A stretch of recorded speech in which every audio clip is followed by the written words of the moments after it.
I'm Lisa Bilyeu, and I went from housewife to co-founder of the billion-dollar company Quest Nutrition and now president of Impact Theory.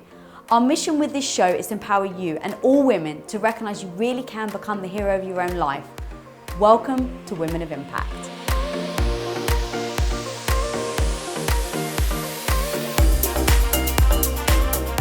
Life is about growth and change. When you are no longer doing that, that is your whisper. That is your whisper that you are supposed to do something else. Oprah Winfrey. Well, I don't know about you guys, but I've heard the whisper a lot in my life. And for 8 years, while I was a housewife before we started Quest Nutrition, I ignored it. I just took each day and found things to fill it up with. I took pride in the smallest, most meaningless things to validate my existence while trying desperately to silence the voice. But once I started listening to it, once I stepped out of my comfort zone, once I made a choice to stop being the victim waiting to be rescued and be the hero of my own life, everything changed. Now, the self-improvement and personal development industry is a $10 billion per year business in the US alone. And there's a reason for that. We as human beings seek growth and evolution.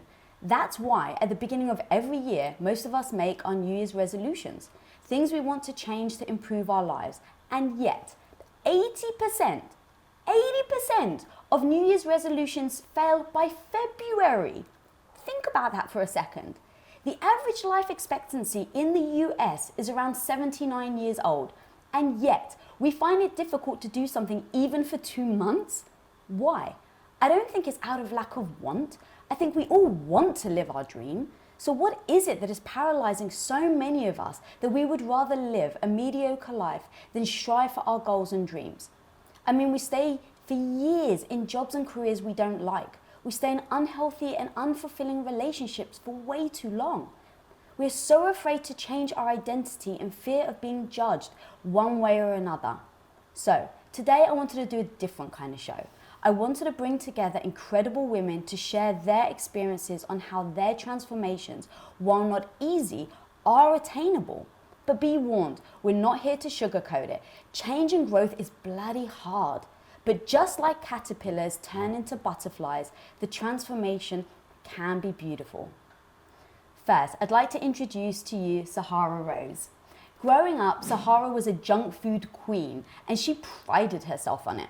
But one sudden day, a severe allergic reaction left her swollen so badly she couldn't even breathe. After countless doctor's visits and misdiagnoses, she decided to stop being the victim and take control of her life. So, the once bona fide junk food addict set on a journey that led her to where she is today.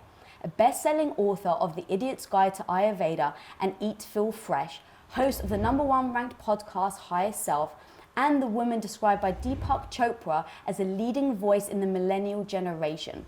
Yes, it's safe to say this woman knows a thing or two about changing her identity. Next up, I'd like to introduce to you the wonderful Ashley Stahl. When Ashley came to the realization that she didn't have what it took to hold a gun and be a spy, she left her dream job at the Pentagon in the counterterrorism unit.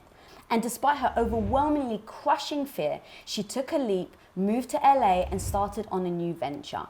Realizing she had a true passion for helping people and a skill for negotiating, she, in just 3 years, built a thriving 7-figure career coaching business. Yes, it's safe to say this woman is the queen of change. And finally, the amazing Emily Hayden. Growing up homeschooled with a mentally ill mother, her childhood was far from a fairy tale. So much so that she chose to be homeless and sleep in her car on a friend's couch than bear the emotional turmoil that living at home brought. But not settling with that life, she took her future by the reins and found a passion for fitness and health, and through blood, sweat and tears took the stage to compete in 14 times in the bikini division, landing her in Oxygen magazine and in the Beachbody 21-day fitness extreme video, to name a few. But her evolution from homeless to Hollywood didn't stop there. Despite her success, Emily evolved again, and instead of focusing on pain, veins, and chains, she dove deep into teaching people how to manage the highs and lows of real life with her online course, Evolve with Emily. Yes, it's safe to say this woman knows a thing or two about evolving. So guys, welcome to a very special edition of Women of Impact. Ladies, Harriet, thank you for coming on the show. You guys are literally the pinnacle example of what it is to have a dream, face your fears, work hard to overcome them. So starting quote with you, Emily. Moving across the country where I had no family was one of the scariest things I've ever done in my life. But I have this crazy way of thinking that tells me that I can literally do anything I set my mind to. I know that no matter what happens and no matter how long it takes, I will never quit. I will always find a way to make things work. I will be successful and I will never settle. That's so amazing. And what I want to ask you is, most people have that attitude January 1st. They've set a resolution, I'm going to do this, I'm going to lose weight, I'm going to start a new career, I'm going to leave this terrible relationship. And then, like the stat says, come February, the drive that you mentioned here is gone.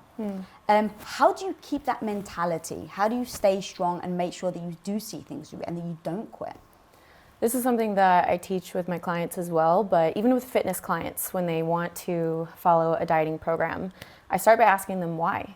Why do you want to follow a dieting program? Do you just want to look better? Not that that's not a good reason. It is a good reason. But I think people need to really identify, like, what is the big reason of why they're going to do this. If they can really say, maybe they do want to leave a relationship that they know is not meant for them, they need to, like, sit down and figure out exactly why they feel this way and the truths they know to be true about this situation. And if they can, like, and I get chills just thinking about it because I've been through that process. And if you do that, and if you really reiterate to yourself why you're doing this, why are you going to, let's say it's a fitness goal, why are you going to go and show up at the gym every single day? In those moments of feeling weak and feeling unmotivated, you're going to revisit your why. You're going to pull it up on your notes section. You're going to read all of those truths that you have about your purpose and your why, and you're going to gain the ability to just stay dedicated in the moments of not feeling motivated. So I think one of the biggest problems is people try to rely on motivation for them to get their goals. And the truth is, there's so many days that you don't have motivation, so many days where I don't feel motivated towards the goals that I love and have for myself. And that's when you have to choose to practice discipline. So I feel like if everyone could really understand what it meant to practice discipline on a daily basis, they would be much more successful with reaching their goals. How do you practice discipline on a daily basis? Discipline is doing the things that you know you need to do, even when you don't want to do it.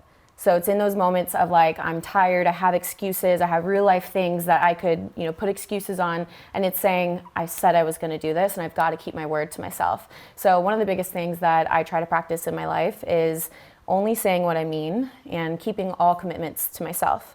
So if I say that I'm going to do this, hell or high water, I'm going to do it.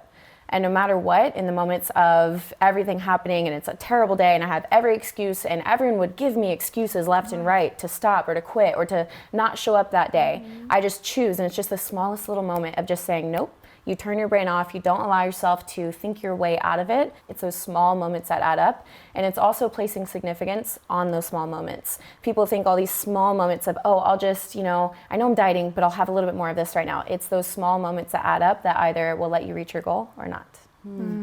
I love that. All right, so what if I'm dieting and for whatever reason I'm having a really bad day, really hard, and I think just this one bite of cookie is going to make me feel better. I know it will. My body's, everything, the chemicals in my body are pumping, telling me, oh yeah, you want to have it. And I've reminded myself of my why. Let's say it's you don't feel good about yourself, you look in the mirror and you have negative thoughts, and this is why you want to work out and go to the gym. So I've told myself my why, and I still end up having the cookie. How do you then go, okay, move on from it, don't beat yourself up, don't feel guilty about it, that next step? I think the biggest thing is realizing that every single person falls down at a certain point, and it's the ones who can get back up the quickest and keep going. And if you can just lessen those times that you fall down, and if you can quicken the time after you've fallen to get back up, that's where you're going to win. I love that. Do you have any tricks or tactics that you've used in going from, so literally you're on your dream job, anti-terrorism, and you're like, this isn't for me anymore. So you take a bold move and you start your own company. I mean, it's absolutely incredible. Are there moments, I'm sure there are, where you fell down? Going back to what Emily was saying, and how did you pick yourself up and still carry, keep on that course? Well, I think the first thing is that a lot of people feel disconnected from their goals, and it feels like a checklist. And so whenever I meet somebody who feels low on energy, to me it's just low on purpose. And they don't feel like they're really connected to something that is pulling them forward and compelling. Because have you ever thought about something that just feels so amazing to you? Like you want to wake up early and start doing it, like you're hungry for it. And so I think most people, it's not that they can't meet their goals, it's that they actually don't want those goals. And I also, it's huge. And I also think that there's an issue with society talking about like following your passion. And my TED Talk was about don't follow your passion, figure out who you are. That's amazing. First, and then because my passion's cupcakes and massages and all sorts of things that I'd be awful at baking or doing. But at the same time, I think a lot of people are just disconnected, you know? That's amazing. So how do you go, I love cupcakes. Should I open a cupcake shop, right? Because people, like you said, everyone's talking about passion these days. Yeah.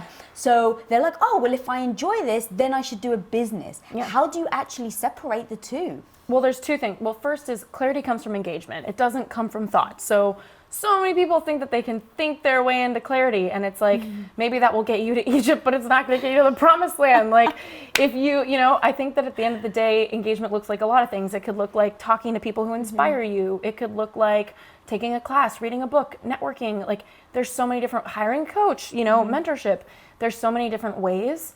And so I think the first step is, okay, if you're thinking about it, great, write it down, but make sure you engage on some level before you commit to it. I was stuck in a job that was paying me minimum wage. I was barely getting by in LA. I had a graduate degree, and I ended up calling my college and saying, hey, can you give me a list of every alumni, so clarity comes from engagement, every alumni that you've ever had move to Washington, D.C. And I got that list. I called 2,000 people. So that's high level of engagement. You made 2,000 calls? Yeah. So wasn't that in 6 weeks? Yeah, Wow. 6 weeks.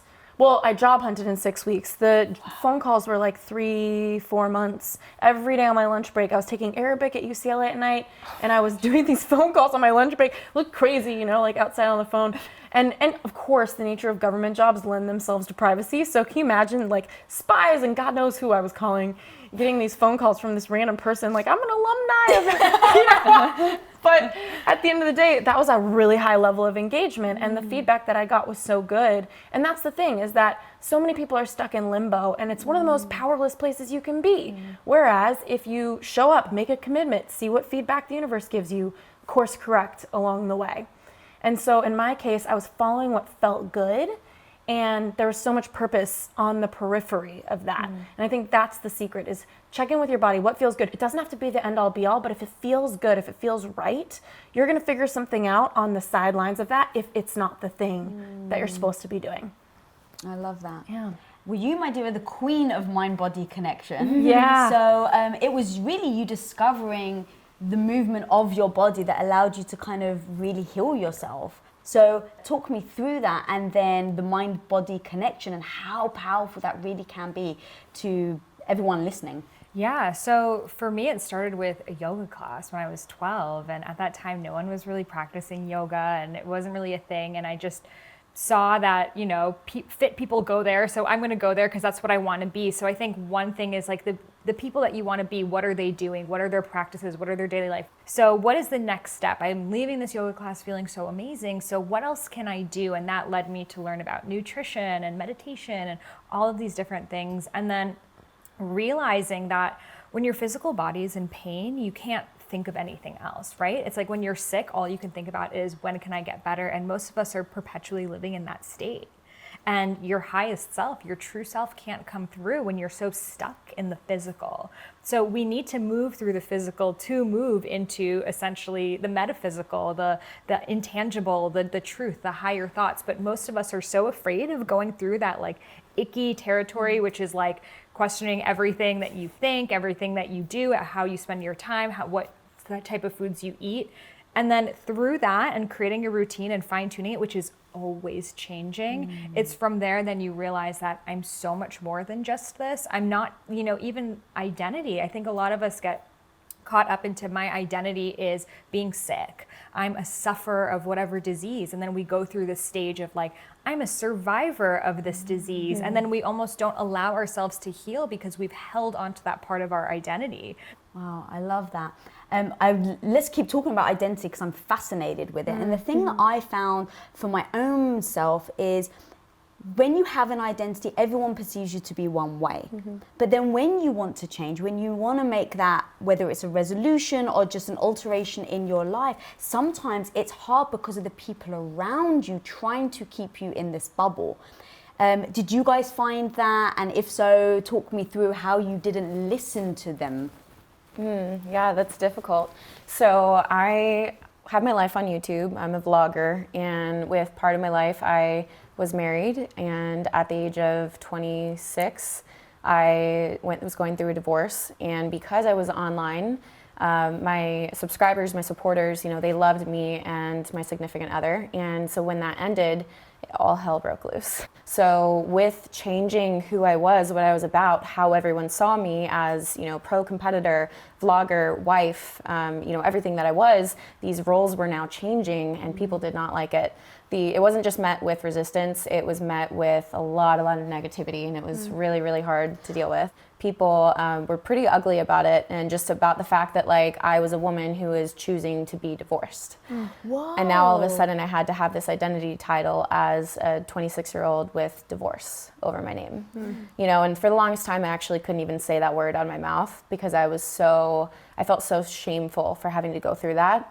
And now I realize that, and I think everything in your life happens not just to you, but for you, but not just for you, but also for people around you, whether it be in your community, at work, online, or my life on social media. But as far as switching identities from that to something else, that transition was really difficult. And I just had to tell myself during that time that I knew it in my heart to be true, that this is where I needed to go, and it wasn't this way anymore. Left had gone and passed, and I needed to go right, and I needed to just take that first step. I didn't fully know where that path was going to end or lead, but I knew that this was the first step. And as long as I can stay true to myself, true to my heart and who I am, I know that I'll be okay. And I knew that it was going to be a very, very hard, a very long road. And there's a lot that comes with that, but I knew that if I would just take the first step with courage and faith and, having that brave heart, that I could get through it. And it's true. And that's what you kind of quoted at the beginning is it doesn't matter how hard it is. I know I'll get through. I know I'll reach my goal. And my goal for me is to always be my truest self, no matter how hard that is, no matter what truths I have to share with people or explain to people. So when you're embracing a new identity or this new road or path that you're going on, you just have to understand people are not going to understand.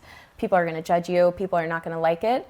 But at the end of that, the more that you're yourself, the more that you can kind of unravel all these restraints that society has on you, whether it be by a different person or a job or a relationship, the more you come out, and it's like you grow these wings and you get to start flying, and it's like the most beautiful thing in the world. You get to elevate on a different level, and all the people around you start to notice, and you'll literally just become more of yourself, more in tune with who you were meant to be and what you were put on this earth to do. And it's the most incredible feeling, but you'll never get there if you stay stuck, you stay scared, and you stay so fearful of the what ifs. I can't tell you how long I spent in the what ifs of what if I go with my heart and I do this thing that society says I shouldn't do, and that's terrible. And if I had just stayed there, I would be in the same position. I wouldn't be where I am today. I definitely wouldn't be sitting here today. So I think it's just, you got to take courage to take that very first step. So was that first step owning and saying the word divorce out loud, or what did that look like? No, the for first you? step for me was divorcing. Okay. And Yeah. how long did it take for you to say that out loud? A long time. Really? Yeah, probably over 6 months. Wow. Yeah, I would just say that we separated, and I meant divorce. And if they said it, it was fine. But I just didn't want that to come out of my mouth. And I think it's because I'm a kid that was a part of the nastiest divorce between my parents, and I told myself I would never, ever, ever do that. Oh, let's talk about that. Shall so growing up, I think we've all got those things in us oh, I'll never do this, that will never be me. And then you almost find yourself in that situation. And I think that that's probably what ends up paralyzing a lot of us. It's well, I said I wasn't going to do it. I can't be the one that now goes and does it. So how do you make that transition emotionally and announce it to people? How do you do that? I think I first had to accept what was happening, and I first had to accept that I did have two choices. I could have chosen to stay where I was at, not feeling fully satisfied, not feeling like this is what I wanted for my life, not feeling like this was it. I could stay there and be comfortable, but I would forever be unhappy. Or I could choose to follow my heart and choose to do something I said I would never do, but I would stay true to myself. And I think one of the most important things to me is just following my heart, because if I don't follow my heart, I feel resistance, I feel anxiety, I feel stress. I'm not my fullest, highest self. Every time I follow my heart, no matter how hard it is, no matter how hard the conversation, the decision, the business move is, it always leads in a more positive direction than I could have ever imagined. So I think that's what it is. Like just letting yourself know, I have two paths. They are up to me which one I take. Totally. And I could have taken the other path for sure, but you got to make that decision. And for me, I know that I'll always follow my heart in the end, no matter how hard it is. And it's proven to be the best decision. How about yourself? Did you have any judgment when you were making changes in your life? And Yeah, well, one thing I learned from working in politics is that as long as you create a reputation, and what is your reputation? If you're a business owner, it might be how your business looks on the internet. If you're an everyday, person in corporate America, that your reputation is how you make people feel, how you connect with them in your life. And I think that if you don't create a reputation for yourself, and it doesn't mean you have to have this egoic agenda to do it, somebody else is going to create it for you. And that's what I learned in politics, is that if you think about politicians, especially some presidents we've had, maybe they've had some sort of huge scandal.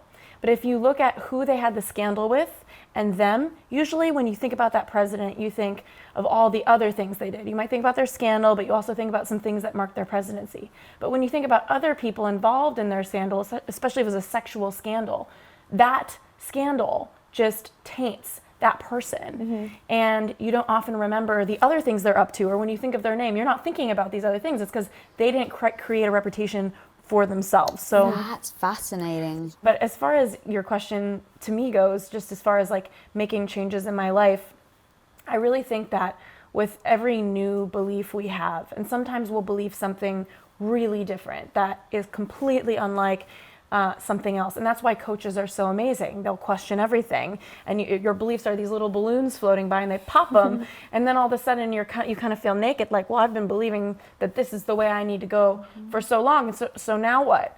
And what I've found is two things. Number one, that with every new belief you have about who you are or what's possible for you, an old version of you is dying, because it was an old way of doing things. And if it's a belief that shifts what you think is possible for yourself, whether it's in your health, in your career, you're gonna operate and show up in the world in a totally different way. And so I think that's the first thing, is to realize that that's why so many people create a business and then it doesn't feel good for them anymore, because whatever was going on in our bodies, we're just 70% water, these little cucumbers with emotions. It's like, we're not thinking that anymore. And I think the second half of that is grief, because even when you have good changes, whether you're getting married or maybe you made a lot of money. In my case, I created a course online. I struggled for so long. I was more than 150K in debt. I had no promise that the course would profit. And then for me to suddenly get a conversion rate and suddenly be selling and have 6,000 customers in 2 months and have to hire 10 employees and all these amazing things, there was a part of me, even when I was successful, that missed my broke self. Wow. Because my broke self went to happy hour on Fridays, and I had this special happy hour I'd go to, and all these people that I associated there because the wine was $3 a glass, and I got to know the people that went. And then eventually, when I had the money to go and treat myself to places that I always wanted to go, it was like this weird grief hit me. And I think that that's the case with a lot of women who are getting married or getting pregnant, where they're starting to grieve the loss of certain identities. So I think that as long as you don't misunderstand your grief sometimes when you're making a change, or just to know that can come, it creates a lot of more peace. Yeah, and I think it's actually important to recognize the grief and just allow it to happen. Yeah. Okay, if this piece of me is, let's say, quote unquote, dying, it means that I need to let go of it, have somewhat of a funeral, say goodbye and then move on. But to not acknowledge it, I think, is something that can really hold people back. Yeah. Talking about, having a belief system and then being judged for it, you've obviously, through health, have had to go through many evolutions. And I believe at one point you were on a raw vegan diet, and then you realized that didn't work for you. And there's a lot of judgment around food, lot. So how did you handle that as being your identity evolving and just owning it instead of sticking with it even though it didn't work for you? Yeah, I think it's a really hard thing because with the internet, you create a personal brand, but we are people before we're brands, and a brand takes like years and years to really create. Like, what is Pepsi? What is Coca-Cola? But we are ever changing cucumbers, as you just said. So I don't know where that came from. But it's so true because we go through different moods and phases. Like, I'm not the same person at like 4 p.m. every single day, let alone throughout years of my life. Right. So I had created this entire blog that went super viral. I was getting millions of hits a day. It was like one of the biggest ones on Pinterest, all about being a raw vegan and raw vegan recipes and this and that. And then I started to go through all my own health problems, realizing that it was actually because of the raw vegan diet. And I was like, oh shit, I'm eating cooked food and I'm promoting raw food. Like, that's a really big like identity gap there. So at first I was like, okay, I'm just not going to tell anyone, but I was like, what? I can't keep on promoting something that is clearly not serving me. So the first fear came of, how do I tell them I made the switch? And then again, I had to make a big switch before Idiot's Guide to Ayurveda came out, that I was very much a food blogger, but then even the topic of food, like I was like, I'm so sick of talking about this. Like, I'm so sick of being like, what'd you eat? What was your breakfast? Like, you know, there's so much more to think about. Like, what do you do between the meals? And I remember my Instagram, my blog, it was all Eat, Feel, Fresh. And it was even on the back of this book that was going to be, you know, everywhere. It's the official Idiot's Guide. And even the first video I did with Deepak Chopra, I'm like, hey, I'm Eat, Feel, Fresh. Like, and right before the book came out, I was like, if I don't change my Instagram name now, I'm going to be forever stuck as this Eat, Feel, Fresh. And I was like, well, there's 20,000 books with Eat, Feel, Fresh on it. There's videos, there's all these links, all this work I did, but I can't. I have to be Sahara Rose. I have to be me. So I made the switch, and some people were like, oh, we just want to only see pictures of food. But way more people who didn't even know me back then wanted to see me. So I think that we need to put ourselves before the brand, and that's the only way that the brand is really going to thrive. Yeah. And what were you telling yourself in those moments? Because especially when you're successful, right? Sometimes it's like on the path, it's like, no one really knows if I divert here or there, it's not a big deal. But when you've spent time and years of dedication and hard work and energy and money to get successful, and you get there and then you're like, this doesn't feel authentic anymore. Like, what are you telling yourself? Because I'm sure there's so many people that get paralyzed in that situation where it's like, but how am I going to feed my family? How am I going to pay for this? How do you push yourself to make that move? Because it's so scary. Because here's the thing, it could fail. The great news is yours didn't, and you're like incredibly But I don't think anything that you fully put your passion to will fail. Failure is just stopping, right? Because it's going to take different revisions of it. But the only time you fail is when you're like, okay, that's it. Because maybe you just needed one more shift, and that was exactly what was going to be that commit. I think we could all be anything. Like, I could decide I want to be a photographer tomorrow, and I could probably kill it. I've never done photography in my life, but it's just the mindset around it. So for me, like, I remember I would take all these food pictures and style it and then I was like, is this really how I want to spend the rest of my life? Like, is this the best use of all of my strengths? Like, I want to talk about things, and I want to write books, and I want to do this, and I want to do that. And I feel like this is cool, but it's not really encompassing me. And I would rather go into that murky water where I'm not sure what the other side is, knowing that that was the true me swimming through, than to be stuck in this crystalline pool that doesn't feel like me. Right. That's amazing. Well, let's talk about regrets then, because in those situations where you're going through, you're doing it because it feels like you. What if someone has made that change, they've made that shift, they've got through February, March, they're in, July, and they look back and they're like, I shouldn't have done that. I have so much to say about this. Please do. Well, Ashley's regrets. I know, not my regrets. I'm just around people who come tell me about their regrets. I've coached over 300 women on figuring out what they want to do with their career path. And I've had thousands of job seekers. And that's one of those areas where there's so much opportunity for regret, because it's how people spend their 9 to 5. And a lot of people want to be happy, but if they're miserable 9 to 5, they can't be happy 5 p.m. onwards. Like, we're not just these little light switches. And so one of the biggest fears people come into my office telling me is like, I don't want to take the wrong career path. I don't want to make a mistake. Right. And it's huge. But I think that really comes down to your mindset around commitment. Okay, so Emily talked about being committed to herself, and I think that's amazing.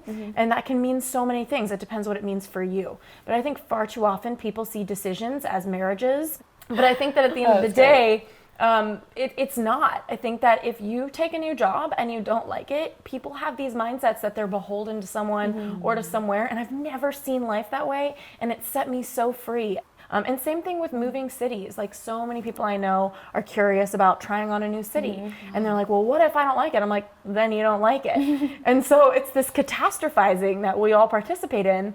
And to me, I always ask people, especially at coaching class, what's the worst thing that could happen? I love that. Yeah. 100%. And it's like, usually they're like, I don't like it. I'm like, and then what? And they're like, well, then I'm in the same place as I am now. I'm like, you'll probably get a better paycheck if you switch jobs. Or they're afraid that all their experience is a waste. And to me, that's another mindset. I'm like, how is that true? Because the thread of your past, you can always carry and harness and leverage into your future, you know? And as long as you know how to talk about it. And I think the world belongs to people who commit to themselves and don't see commitments that they don't want to be in as like blood promises that they don't have to make with the world. You know? I can really relate to that. I remember so I'm from Texas originally, and I remember when I was making the decision to move to California, and I was really young at the time, and I'm sitting there with my dad. My dad is kind of like my mentor, my life coach. He's amazing. It's what he does for a living. So I'm talking to him, and I'm like, should I move to California? Like, acting like as if it's this blood pact that I'm making with myself. And he's like, just go do it and come back if you don't like it. Like, go do it. And you have no commitments here. Like, you know, you're not tied down to Texas. Like, go try it. And if you don't like it, come back. I was like, okay, I'll go do that. And that was like the first really big life change that I made. And moving out here, I mean, it's been 4 years now, and I absolutely love it. It is like my home. It is my peaceful place. But it's kind of like you said, and this is how I view everything these days, is every single experience we have is another experience to teach us something, to grow from it, or to help others from it, or it doesn't, like, it's an experience for a reason. Like, have it, and then you can make a decision, that was a really bad experience. I'm not going to do that again, or I'm going to change directions, or this was a really good experience, and I'm so glad I had it. It helps my life and other people's lives around me. So I totally agree with what you're saying, that it's not something that you have to hold as this absolute, but try it. Just don't be afraid to try it, because you never know. What if you love living in another state that you wouldn't have ever moved to if your dad didn't convince you to?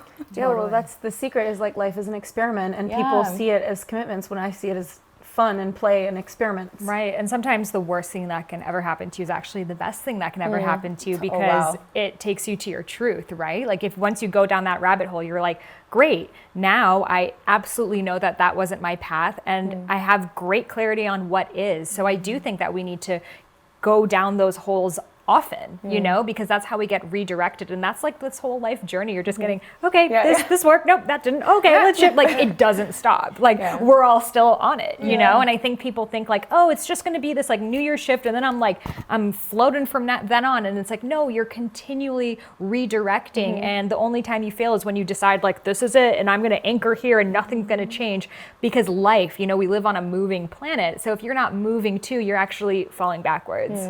Yeah, that's so powerful what you said. And I feel like what we're all talking about is just learning to evolve over time, and learning how, I feel like life comes in seasons, and essentially it's like, let's say you try this new thing and you love it. Since you love it, you start to surround yourself with people that love it. You start to get really good at it. You start to be in those kinds of communities. All of a sudden you master it, and then years later you're like, I kind of want to do something else now. Or, hey, I'm kind of interested in something else. Or you kind of want to switch directions. So I think it's okay to, one, recognize where you're at. Are you in the step of, hey, I need to try something new. I need to put myself out there. Are you in a course redirection? Are you somewhere that you don't want to be and you need to go somewhere else? It's kind of like the highs and lows of life that we talked about. When you're in that high of life, oh my gosh, do not take it for granted. Enjoy every single moment. Like, notice everything around you. And when you're in the lows of life, just know another high is right around the corner. So like, keep going, keep moving, and just stay steady on the path. Yeah, that's why I love that Oprah quote, because it's just really saying, you know, like that whisper. And that's now kind of my guiding compass of whether I'm doing something or not. If I'm doing something, I just go, and I'm loving it. And then when I'm not, or something needs to change, that whisper starts coming back. And it's just like an unsettling feeling that I have, where I'm not jumping out of bed, you know, quickly anymore. I'm distracted easily. So like, I really try to pay attention to like these little things so that I don't go too far into being stagnant, because being a housewife for 8 years and not even realizing really, or being in tune with my thoughts that I wasn't happy, is something that I've just told myself I'm never gonna do again. So like, reassessing. I have a question for that. So what made you become kind of aware of your body, or in tune with your body, to know that you weren't happy there? Yeah, the funny thing is, and this is all in hindsight, and I kind of think like, what would my life have been like if this didn't happen? But Tom and his business partners wanted to start a new company, and they're like, hey, it's going to be a protein bar company. And Tom turned to me, he's like, do you mind just like shipping from the living room floor, a couple of bars? Like, that will be it, nothing, you're just helping out. And I'm like, sure, how hard can it be? Cut to like a month later, 2 months later, we're getting a few more orders, cut to a year later. And because I started it, they're like, well, Lisa, you just keep going. And so I blinked, and in 2 years I started hiring employees underneath me. So it was momentum. It was not deliberate at all. And then within those first 2 years, I learned how to be a boss. I learned how to hire employees. I learned distribution, working with GNC, and I just learned so much. And that's when I was like, wow, I love this. I love the journey of learning, and I love the journey of feeling really like I have a purpose, because in reflection, when I look back at being a housewife for 8 years, I didn't feel like I had a purpose. Like I was saying, it was literally kind of filling my day up with things that made it feel purposeful. And I think it begins as like that nudge, and then that nudge turns into like a punch, and then that punch turns into like an accident, and then you have no choice but to listen to it. So like what being an intuitive person is just to listen to it when it's a whisper, but most of us don't listen until we're like slapped in the face, and then we still don't listen. I love that. So how do you get people to listen then at the whisper?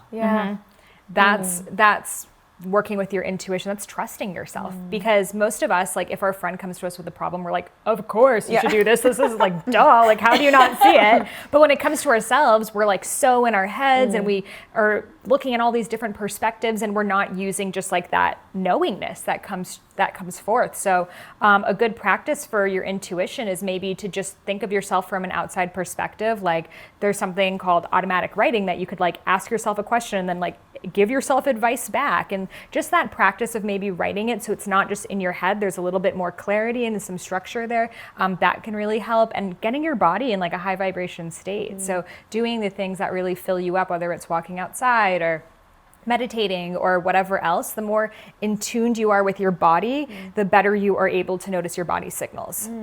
Now, what if you're not good at decisions? And like, would you still tell yourself to trust yourself, or would you seek outside? I don't believe there's anyone that's not good at decisions. They're just not trusting their decisions. Yeah. Confusion doesn't really exist. Confusion is just not listening to your truth. So the more you aligned you become with your truth, the more you're just like, yes, and yes, like your path. You weren't like, should I say yes or no? Should I ship the Quest bars or not? Should I take that or not? You weren't in your head. You're like, okay, this is what's next. You're just going with the flow. So it's just kind of like moving out of your own way and allowing yourself to like go down the river of life. I tell a lot of people when they are making that, or they're going through a decision process, I try to get them to ahead of time set up like a decision making process, or kind of like you were saying, get yourself into a good state. So for me, I know I will overthink, I will have anxiety and stress if I'm just sitting there trying to think my way into a decision. Like, let me just think about all the different angles of this, and then you're overthinking and over talking to yourself. But if I take a moment and say, you know what, I'm gonna just give myself some time, and I'm gonna revisit this a little bit later. I go put myself in a good state, which usually for me means a good workout, listening to music, maybe going to the beach. So I'll do whatever brings that feeling, and then I'll sit there and I'll think about it, and then I'll write it down. And when I write it down, it is just so clear. I cannot tell you how many journal sessions I've had sitting at the beach at the sunset, just writing everything out and just being like, oh my gosh, I'm so clear. There's no questions. So I think it is getting yourself into a good state, doing something like a journal prompt, and then, just trusting yourself. And I think that comes with practice as well. I think, especially for myself, I used to always question what I would be doing, but I think a lot of it now, looking back, I think a lot of it was based on the fear of what other people would think. Right. It actually wasn't questioning myself. It was, should I do this because what is everyone going to think, kind of thing. Yeah, I want to go back to judgment, because you actually said something of like how when you said to your dad, should I move? And he's like, well, the worst thing is you come back. Yeah. Now that's having someone that is extremely supportive, right? Your father clearly was, encouraging you. Yes. But what do you guys say about people who don't have that? Who truly, like, they will go back home and everyone will be like, see, I told you wouldn't be able to make it. I think that's a big fear that people have, which is why they don't take that step, because if they fail, they don't want, let's say, the quote unquote shame of failure, which I think there should be no shame in failure at all. I think we should applaud it because it means you took a chance. Totally. But nevertheless, I think there still absolutely is judgment on that. So what would you say to people that don't have that are so worried that they're going to go back home, like I said, and everyone's going to say to them, oh yeah, see, told you it wouldn't, pan out. And they do. I'm sure everyone knows someone who's going to repeat it every time you see them. wow, yeah. And it doesn't make you feel good. Like, how do you not let that judgment stop you from making the leap in the first place? Well, first of all, like, who you are always wins, right? So if you're in the wrong relationship and that whisper's coming in at night and you get anxiety, and that's the thing about anxiety, is what I've learned with my own anxiety and having healed from so much of it, is that I don't think the truth and anxiety coexist. I think you can have pain with the truth, but usually anxiety is just feedback that you're not connected or you're not listening to something. And I think a lot of people aren't in touch with their pain, and so they think that they say, I'm fine, I'm comfortable, I should be so grateful. They tell themselves all these stories to keep themselves where they are, because the only thing worse is going into the unknown at that moment for them. Whereas for me, I've learned not to be comfortable with lukewarm and to see that as an indicator. And so my opinion, it's who you are always wins. The truth always wins. And I think a lot of people have this false notion that they're moving forward and advancing. Like, for example, I have a girlfriend who's single and she's really bummed out about it. She really thrives in partnership. And she was looking at a couple friends of mine saying, like, look at what they have, they're married. I know those people very well, and I happen to know they're not happy. I think, like, at the end of the day, so many people aren't willing to listen. And what I've found is some of the biggest decisions I've made, whether it's letting go of working in counterterrorism, having a management role, doing really well in the workforce, not really knowing if things were going to work out for me as an entrepreneur, or calling off my wedding. I was with an amazing guy for 5 years, and I totally could have married him and had a really nice life. And it's just one of those things where when you admit to yourself that something's not working, and that's why I'm writing my book, U-Turn, because it's all about turning back to yourself. And it's like, when you're willing to do that, it's painful, but it's not as painful as going to bed every night with anxiety for years on end because you're not listening. And it's like pushing a beach ball under the ocean. It's tiring, So for me, for those people who are actually saying, I'm scared I'm going to fail, to me, like, my perception, nobody's a failure. I don't believe anybody to be a failure, but you're already failing if you feel that disconnected and you're not connecting to your pain, because who you are always wins. It's going to come out anyway. Ask yourself, where am I comfortable right now? Where am I doing exceedingly well, and where do I feel comfortable? Are you actually comfortable, or are you secretly miserable? And what does comfort mean, though? Yeah, it's personal, right? There's 3 things that happen, right? There's creation, maintenance, and destruction, and you're always around the corner from each one, right? So it's like you're either creating, you're maintaining, or it's about to fall apart because it doesn't work for you anymore. And most people just stay at the maintaining. Yeah, exactly. And I think sometimes you have to be that person that you wish you could be friends with. A lot of people, they've never seen an example of what they want around them. I remember when I was like, I'm going to write a book, it's going to be at Barnes & Noble. I had never met an author in my life, like never came across one. No one around me was doing any sort of thing, but I kept holding that vision, and in holding that vision, I became a better person. I started to do more personal development, and then I started to attract, and not just attract, actually I think a lot of that is a myth too. It's not like these people knock on your door like, hey, I've seen you've been watching Tony Robbins, I want to be your friend. I felt the vibe. Yeah, like you have to go out there. Like I went to so many, like I would go on like meetup.com and be like, entrepreneur meetup, and like show up and be like, I don't have a business yet, but hey, like, just so I could be around those people. And then maybe one person, like I would, maybe see somewhere else. And then I felt like, oh, I kind of knew someone. So I would go out there and like try to create that friendship circle that I so badly wanted, while also being that type of friend that they would want to have. So sometimes you have to be the one that takes that first leap, but you will find yourself with a whole new group of people that you would have never encountered otherwise if you stayed where you were. What do you think then about the power of belief? Because turning up at an entrepreneur's event and not being an entrepreneur, like, I love that so much. That's so ballsy. And that's like the right thing to do. But you have to kind of believe in yourself that, like, even if you're not an entrepreneur now, that one day you will be.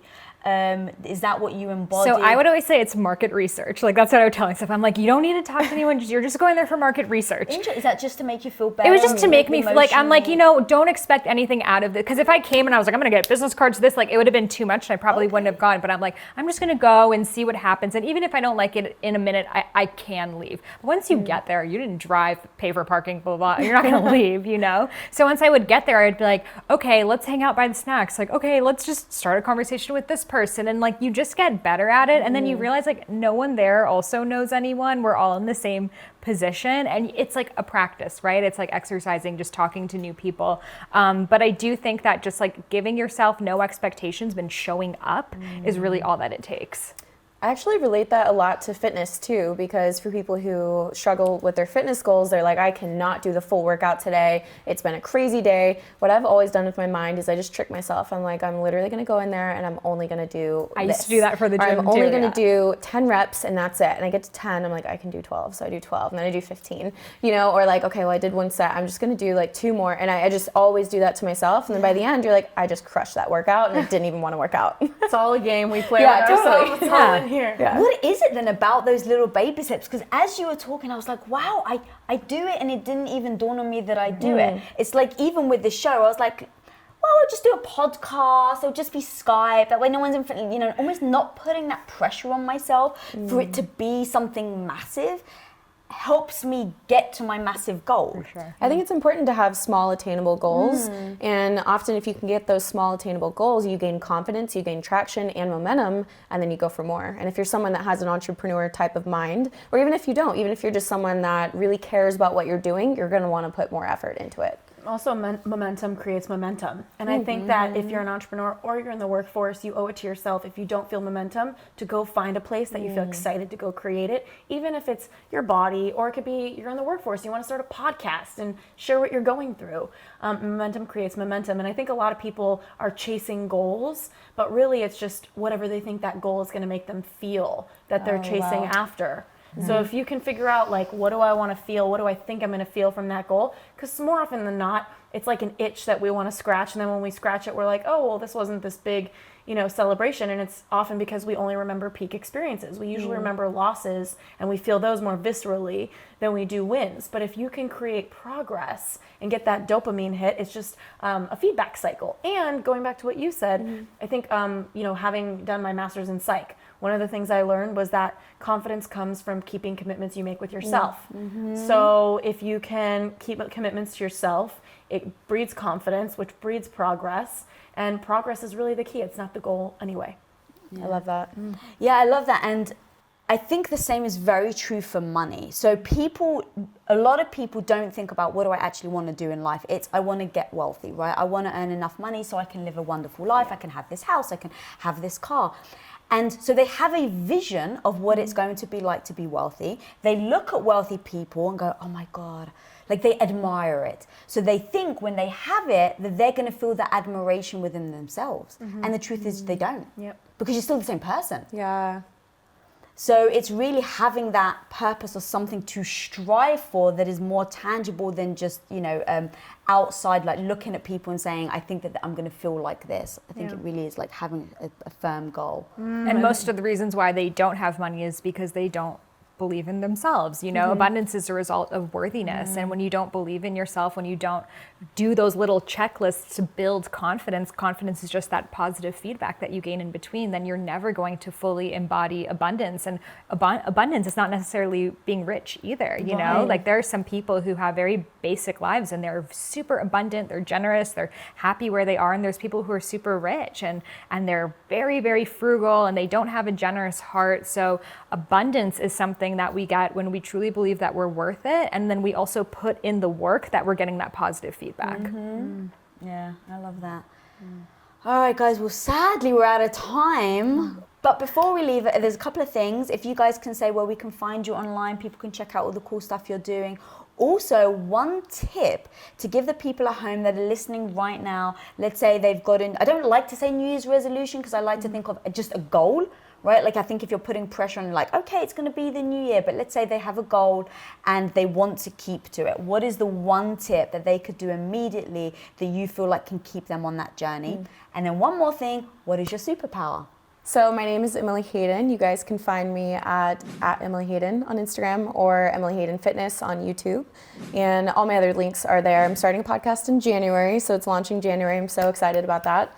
And let's see, the tip of advice I would have for people that want to reach their goals this year is, rather than looking at it as something that you're going to do for the whole year, I want you to break it down into what do I need to be doing for the month of January. And I want you to have a check-in with yourself at the end of January to say, did I do the action steps that were required to reach my goal? Breaking it down even further, I want to know exactly for the first week of January 1st through 7th or 8th, I want to know exactly what you're doing on which days in order to gain some sort of progress or make some sort of commitment to that goal. And you're doing that every single week. So every single week you create action steps, a minimum of 3 for yourself. By the end of the month, you check in, you say, hey, did my systems work? Did my action steps work? No, they didn't. That was a flop. Okay, you know what? Fresh start. The 1st of February, it's kind of like a new year. I like to treat every 1st of the month as the new year. That's cool, I like that. And just kind of reassess and say, that didn't work out. Let me change my protocol. Let me get a coach. Let me do something different. And then new action plan for the rest of the year. My superpower is believing and encouraging and supporting other women and helping them feel into and become who they were meant to be. So I truly have a gift for encouraging them in the most positive and loving kind of way. That's I feel other people's feelings, and so I can help them feel into what they need to feel into to be who they were meant to be. That's amazing. Beautiful. I'm Ashley Stahl. You can find me on Instagram. Hit me up on the gram at Ashley Stahl, STAHL. I also have a podcast called the U-Turn Podcast, which is all about this, like how to reinvent yourself and find yourself and connect yourself. It's YOU and turn. As far as my best tip, I would say look around and ask people that are close to you, whether it's colleagues or friends, when have you seen me at my best? And I think that when we're at our best, we're in a flow state, and a lot of the times it's obvious to us. What's obvious to us isn't obvious to other people. It's our gift and our superpower. So I would say get connected to where you're at your best, and once you get that feedback, figure out like, what do you want to do right now in this new year to continue to be at your best? Because when you light up in one place, you leak into other places with your light. As far as my superpower, I'm really good at helping people figure out what they want to do with their lives. Yeah, so helping people with their careers, with their businesses, just helping them figure out what real alignment feels like for them, and so that they can create from that place without the universe hitting them with a 2x4 3 months later. Yeah. Thank you. Love that. So you can find me on Instagram at I am Sahara Rose. I have a podcast also called Highest Self Podcast, which is all about becoming your highest self. And my tip for a New Year's goal would be to think about what is the energy of this year. I think, some of us are very like analytical like that. I'm like, that would really stress me out. I just think of like, what is the energy that I want to feel? Like, what do I want to carry through? So for me, 2019 is to live in love. And not just like romantic love, but in love with everything that I do, and not just doing it for the sake of doing it, but to like really just love it, love my friends, love my actions, love my workouts, love everything. So think of the energy and then just keep checking in with yourself. Am I embodying that energy? And in terms of what's my superpower, I think it's raising consciousness. I believe that we are so much more than these minds and these bodies, and I'm constantly just so amazed by like the signs that the universe provides us with. So just helping people understand why they're here and why that's important is my superpower. Amazing. All right, guys. Sadly, we're out of time, but man, I hope you were listening as close as I was. It is purely selfish that I did this episode, by the way, because I just want to be around these incredible women. Because seriously, I hope that you saw, as like I did, that it's not that they're uniquely special in some way, same as me. It's just the fact that they have a goal and they're willing to go after it. And then once they reach it, they're going to adjust. So while you're at home right now thinking about what you want to do, how you want to change, what life you want to live, what life you want for 2019, the trick is to just go after it. It's not going to be easy. These ladies have already laid out all the problems, getting hit by 2x4s. It's going to be difficult. But if you stay focused on what that end goal is, it can be incredibly beautiful. And these women are a perfect example of that. So go check out all the incredible stuff they're all doing, because individually as well, like they will literally help you get through this year and really get to that final goal. All right, guys, if you're not already following me at Lisa Bilyeu, go subscribe, press that little link down there. And then until next time, go be the superhero of your own life. Peace out and happy 2019. What up guys, Lisa here. Thanks so much for watching this episode. And if you haven't already subscribed, click that little button right in front of you. Click, click, click away. We release episodes every Wednesday, so be sure to get notified. Till next time, go be the hero of your own life.